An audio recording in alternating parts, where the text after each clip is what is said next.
Chauffe-eau thermodynamique, branchement et fonctionnement.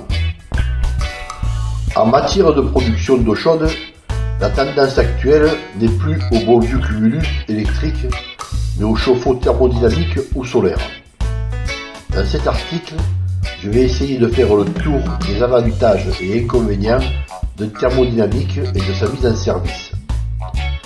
Ce type de chauffe-eau se caractérise par l'utilisation d'une pompe à chaleur pour produire l'eau chaude, et donc apporte une économie considérable par rapport au cumulus électrique. Tout d'abord, il existe, quelles que soient les marques, deux types de chauffe-eau thermodynamiques, le monobloc et le modèle split. La particularité du monobloc, c'est comme son nom l'indique, de rassembler le chauffe-eau et la pompe à chaleur dans un seul appareil. Il peut être installé dans n'importe quelle pièce de service hors gel, à condition qu'elle ait une superficie supérieure à 10 mètres carrés et une hauteur sous plafond d'au moins 2,10 mètres. Trois configurations sont possibles. Dans la première, l'aspiration de l'air et le rejet se font à l'intérieur de la pièce. Ici, l'aspiration de l'air ambiant et la récupération des calories. Là, le rejet de l'air frais.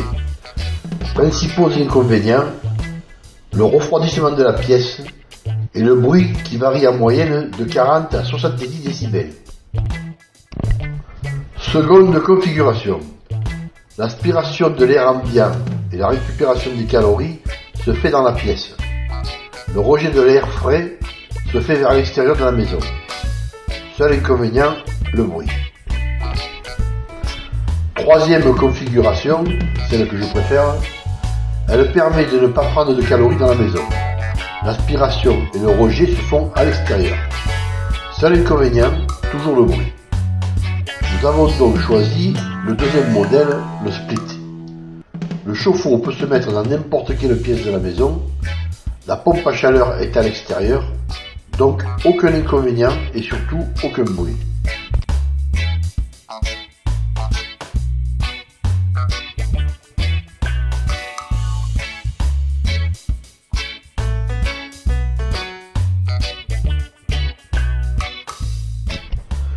Le contrôle du fonctionnement s'effectue par le tableau de bord. Ici, le groupe de sécurité et l'arrivée d'eau froide. Là, la sortie de l'eau chaude.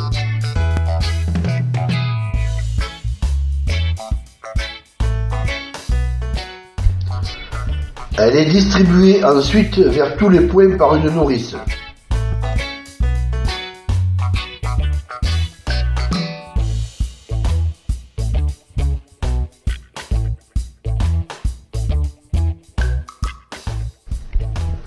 Le branchement électrique nécessite une ligne de 20 ampères, donc 3 conducteurs de 2,5 mm, protégés par un interrupteur différentiel de 40 ampères 30 mA du type A, suivi de disjoncteurs thermiques de 20 ampères pour alimenter le chauffe-eau. Dans cette gaine arrivent les deux tuyaux provenant de l'unité extérieure contenant le fluide frigorigène. Puis un câble 3 conducteurs de 2,5 mm pour l'alimentation de l'unité extérieure et un câble 2 conducteurs de 1,5 mm pour la connexion informatique.